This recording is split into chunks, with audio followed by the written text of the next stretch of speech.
Pilgrims, over here! You're just in time for episode 29, aka series 2, episode 2 of the Off the Rails podcast with me, the offrailgamer.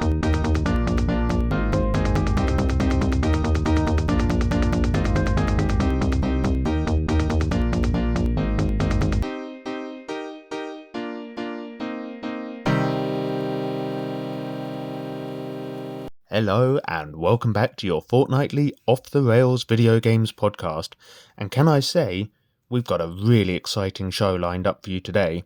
But before we get into it, I just wanted to take a moment of your time to tell you all about a recent trip I took to Planet Mobius. Whilst there, I have to admit, I was immediately taken aback by an overwhelming lack of wildlife on the planet. Well, at least in terms of fauna. The plant life seemed to be thriving well enough, and here's how. You see, with an incredibly low animal and insect population, one local entrepreneur had sought a solution to the problem of how to effectively pollinate the vegetation on Mobius, and had deployed an army of robots capable of undertaking the tasks previously fulfilled by our furry allies. Anyway, I got chatting with this man, a doctor no less, one Ivor Robotnik. I think that was his name. Well, he seemed charming enough, and he was also telling me about all the jobs he'd created and how unemployment figures were at an all-time low. But I was a little sceptical. I kept thinking to myself, there are no ethical business people with this amount of accumulated wealth. He spins a good story, but what's really going on around here? So, I got my investigative journalism hat on and booked myself onto a guided tour of Robotnik Incorporated, and found an opportunity to dispatch a member of staff in the Gent so I could don a uniform and go truly undercover. Following an unfortunate low-speed accident with a steamroller, I managed to infiltrate Robotnik's secret lair, where I found little critters of land, sea and air, all caged by the thousands. At the end of the corridor was a room with a double door. Well, I poked my head around and saw something straight out of a horror film. The animals were being turned into robots, the very robots that I'd been shown earlier on. I ran out of there. I had to get some air. This was insanity. What sick monster would round up all the wildlife to make into robots to do what the animals had been doing all along? And guess what? He wasn't doing it for free either. Robotnik had raised a tax on the people to provide for the costs of his robots. And, much like the various Tory scandals in the UK this past 14 years, he was charging the general public extortionate amounts and cutting every corner he could find in return to make sure his personal profit was maximised. It really was something straight out of Fishy Rishi's dirty playbook of the underhanded greed. Well, listeners, was there no hope for the people of Planet Mobius? In fact, there was, in the shape of a blue hedgehog capable of moving faster than the speed of sound. In mere minutes, Sonic, I think his name was, had busted open all the cages and dismantled all the grisly machines built to process Robotnik's evil designs. In fact, Sonic was able to demolish the Robotnik Incorporated building, leaving a pile of rubble where it had once stood. And above all this chaos, Robotnik could be heard screaming, "I hate that hedgehog!" By which I think he meant that I should direct your attention to the podcast episode description, where you'll see I posted links to all my social media, including YouTube, Twitch, TikTok, X, and of course my email address offrailgamer@gmail.com, where you can write to me if you'd like to be included in our favourite segment, Listeners' Whispers. For now, though, you'll permit me to talk about myself a bit and tell you all about the games I've been playing recently in the segment I like to call What I've Been Playing Recently.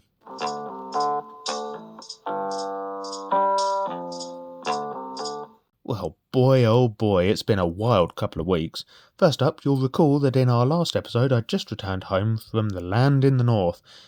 Now, during this trip, I'd called in to a retro game store just south of the Mersey, called Trade and Play. Now, don't get me wrong, I'm not sponsored and this is not an advert, but I was nonetheless impressed and also managed to pick up a couple of games for my Sega Master System collection. First is a game called Assault City, set in the distant future of 2092, following a robot uprising. I've only really given this a first glance so far, and will need a lot more time with it to try and get good, as we know the youngsters like to say. The other game I picked up is GP Rider. Think Road Rash without the weapons and brutality. This one's a motorbike racing game, so you know I was excited to get home and fire it up. I was really happy to extend my Master System collection with these titles, and no doubt we'll be seeing them somewhere in the future. I've lost a fair chunk of time to my Atari 2600 and a game I'm thrilled to own.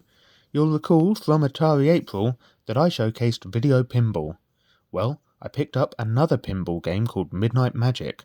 It's a really good game, and I genuinely lost around half a Saturday to it trying to get a better score time after time. And that, as I've said before, is the joy of these old Atari games, where they aren't going to take 60 hours plus to play through, but you will keep coming back to them, chasing that high score. I installed Avatar Frontiers of Pandora and gave that game a look. Now, I'm not the biggest fan of the movies, but I did always think the setting would work better in a video game, and it does. I've really enjoyed exploring the jungle environments of this alien world, and I have to say they've also done a really good job of making you feel super strong, traversing the world as a Na'vi. I'm just a few hours in at this point, but I'm impressed. And lastly, I've returned to a game series I haven't really played for close to half my lifetime, which feels crazy to say given it feels like almost yesterday since I was at college playing this with my friends on the PSP, or PlayStation Portable if you want to get technical about it. But what series is it that I'm talking about? In this game, there are beasts great and terrible. You play as a hero mercenary sent to defend the local populace from said creatures, and you'll find yourself accompanied into battle by a little cat Palico. And if you haven't got it from these cryptic clues, tonight, Matthew, I'm talking about Monster Hunter Rise. Many years ago, I played Freedom 2 and Freedom Unite on PSP. I sunk hours into those games, but never really acquired the skill needed to get all that far into them without effectively being carried by my friends. Then, years later, I picked up Monster Hunter World, but I didn't have the time to dedicate to it. Now I've been playing Monster Hunter Rise on Nintendo Switch. I do have a guide helping me get to grips with the use of spirit bugs and combat to take on the various behemoths you go up against, but I have to say, I feel like I've rediscovered the same enthusiasm for Monster Hunter that I had when I was literally half the age I am now. At the time of writing this, I am somewhat ecstatic, as I've finally been able to bring down a Tigrex, which was the absolute bane of my existence back in the day. I've also recently taken down a Rathian, Rathalos, and Anjanath, and I'm feeling pretty darn good about it. For anyone unfamiliar with Monster Hunter, I've just said a load of words that won't mean a great deal, but they're basically big angry dragons, like something out of a fairy tale. Anyway, I've been really quiet over on YouTube the last couple of weeks, so this is what I've been playing recently. Exciting times ahead though, because I've actually got some gaming news for you.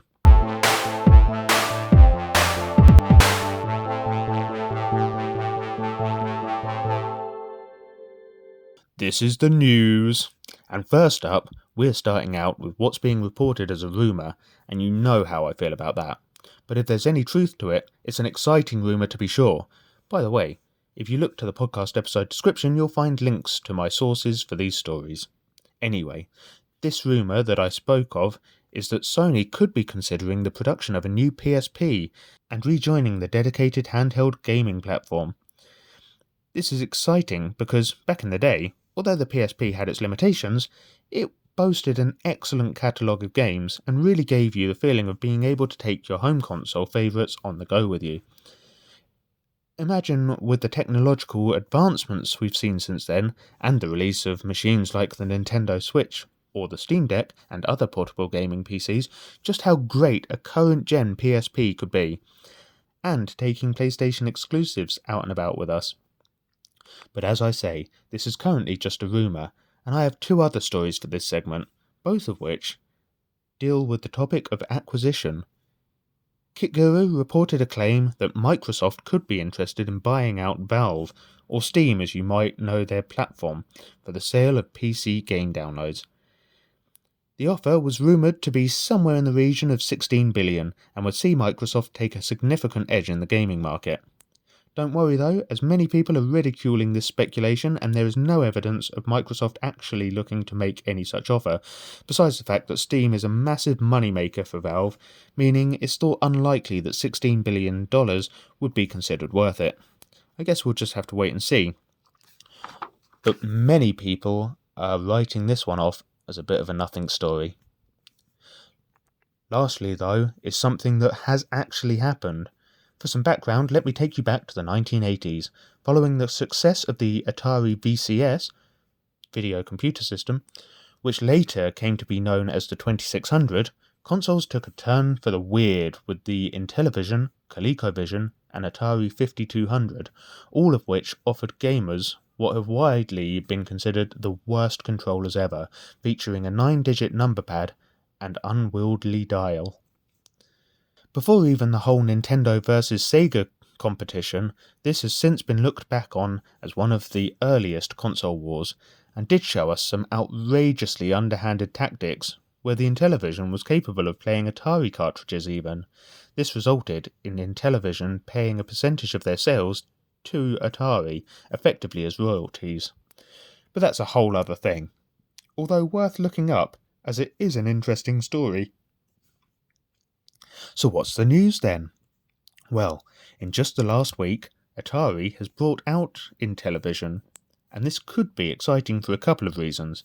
As you know, I've been playing a lot of Atari on the 2600 Plus, so it's possible the company might release something similar for the Intellivision console in the future.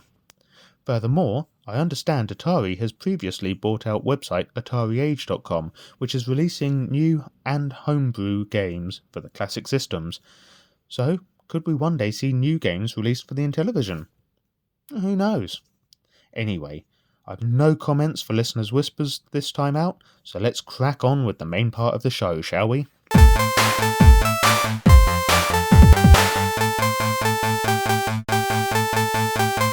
This week, I want to be a little bit cheeky and talk about some games that give you the chance to be badly behaved. To give you an idea of what I mean, I'm going to start out with a game that you may remember we covered back in Season 1. In Untitled Goose Game, you get to spend an afternoon terrorising the residents of a quiet little town, making a general nuisance of yourself. Beware spoilers, I am going to go into some detail on the storyline to this game, but I'll try to go quick as we have covered this before.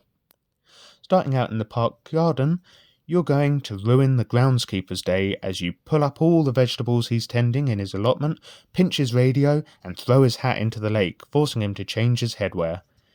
Next, you'll visit the town square where you'll bully a little boy, breaking his glasses and stealing his toys. You'll also lock a shopkeeper in their garage lockup. After you're finished up here, you'll pitch two neighbours against each other, swapping their laundry back and forth, breaking down the fence between the two properties, and being the secret cause of exacerbating what seems to be a pre-existing feud between the two families.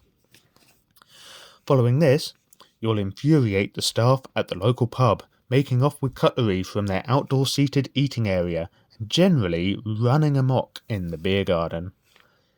Finally, you'll visit the model village, which is a tiny replica of the town you've been harassing all afternoon. Your ultimate objective is to demolish the model castle and steal the bell. You'll then run all the way home with the bell to your starting location, all the while trying to dodge the angered residents you've been upsetting along the way.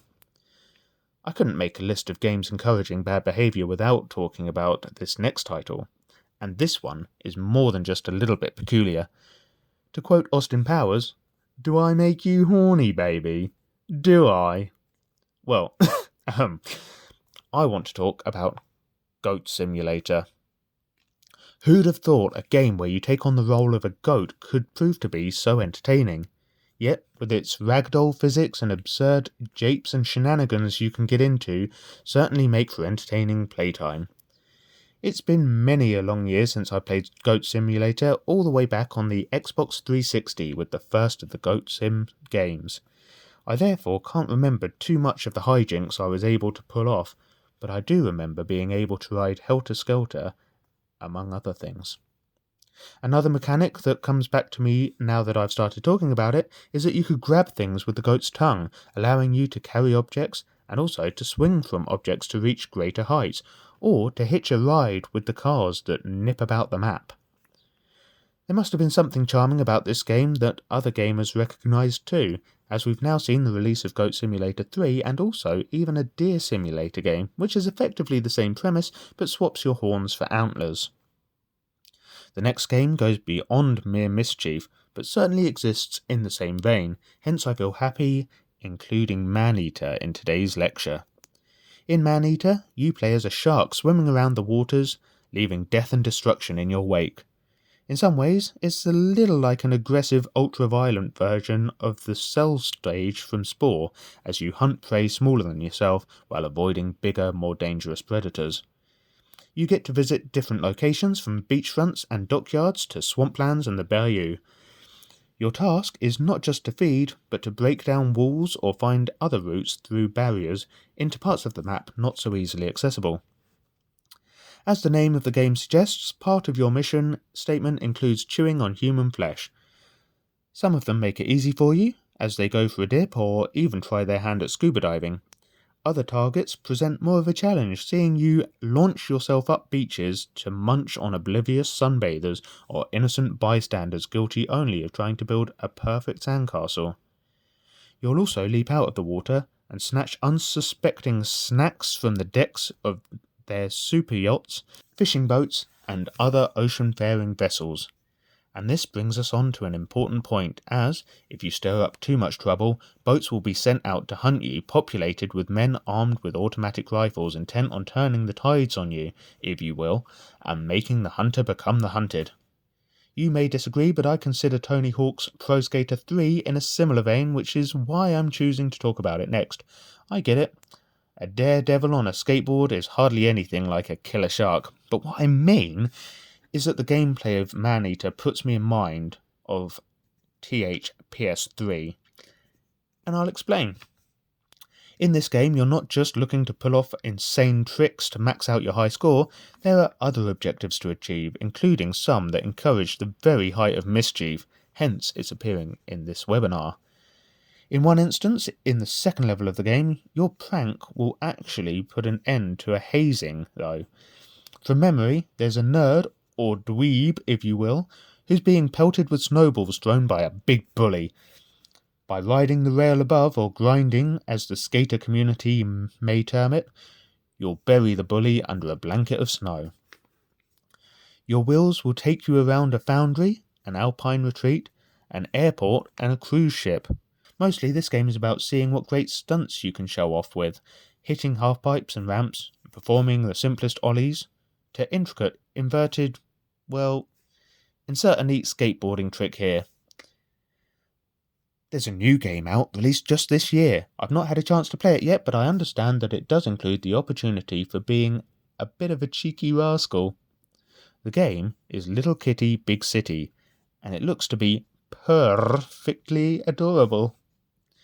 You play as a little kitty roaming around the title tells us the setting is a big city. I don't know what the objective of the game is, or if it has an overarching plot at all. Like I say, I've not played it yet, but I know from the trailer that you can behave like a true-to-life cat, pushing things off of surfaces for no reason.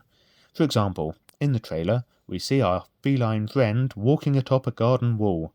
Someone has placed some potted plants up there, but Kitty has decided they belong on the ground, and one at a time bats each pot to the floor with its paw. Naughty Kitty. But hey, it's not just cats that can play up and misbehave. I recently played a game that takes an entirely canine perspective. You'll recall in the last episode, I was less than flattering of Dog's Life on the PS2. And it's possible that I was maybe a little harsh on the game, as I've given it some thought since, and it really wasn't all that bad. The game has a cringy sense of humour, with our playable puppy pal cracking jokes direct to camera and giving us, the player, knowing side-eye all the time. The game is playable, and the controls are fairly intuitive and easy to pick up. Though I'm not here to defend Dog's Life from the criticism I gave it last time out, I'm here to justify its placement in a list of games that all have source in common.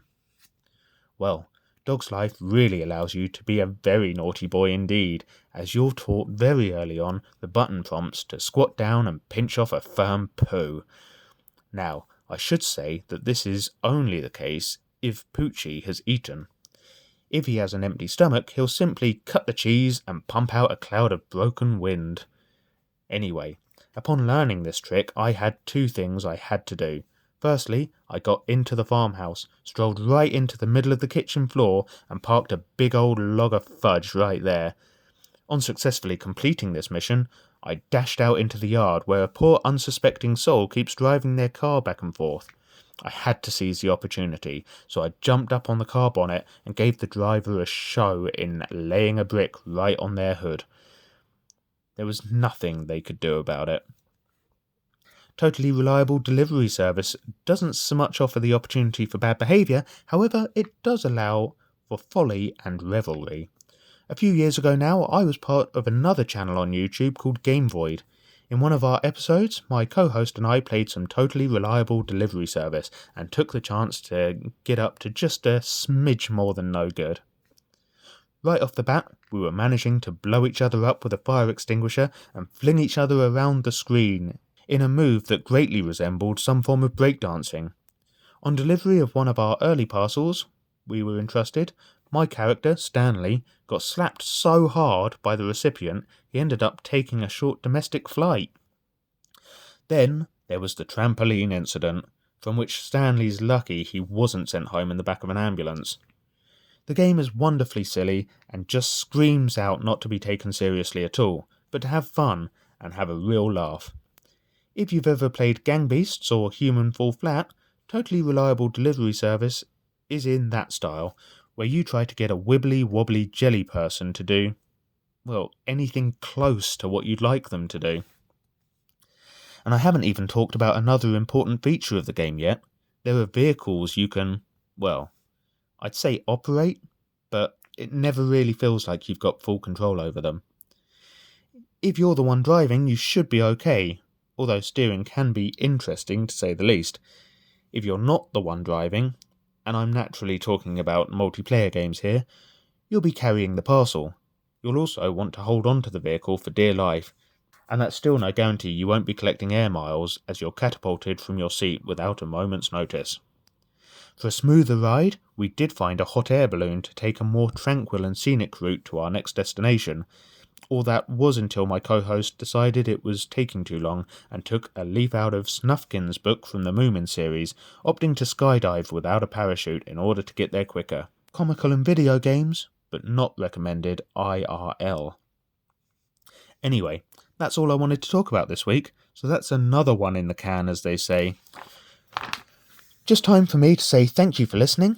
I've got nothing to post for YouTube this weekend, for which I am sorry. Things have just been a bit busy for me lately, but I should be back to posting regular content soon. Otherwise, I'll be right back here in 2 weeks' time. Bye!